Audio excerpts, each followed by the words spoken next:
آدمی فرماتے ہیں ایک شخص طوفان کی آمد کے پیش نظر ایک درخت کے نیچے پناہ لیے کھڑا تھا۔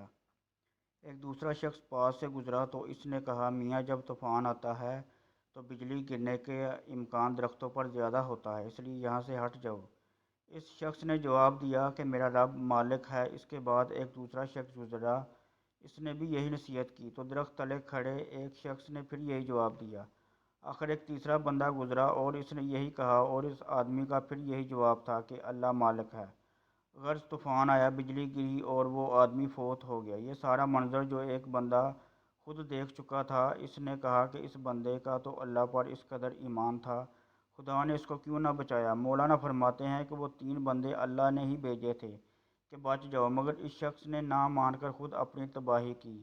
اللہ تعالیٰ کا نظام یہی ہے کہ بندہ دنیاوی اسباب اختیار کرے پھر اللہ تعالیٰ کی ذات پر بھروسہ کرے۔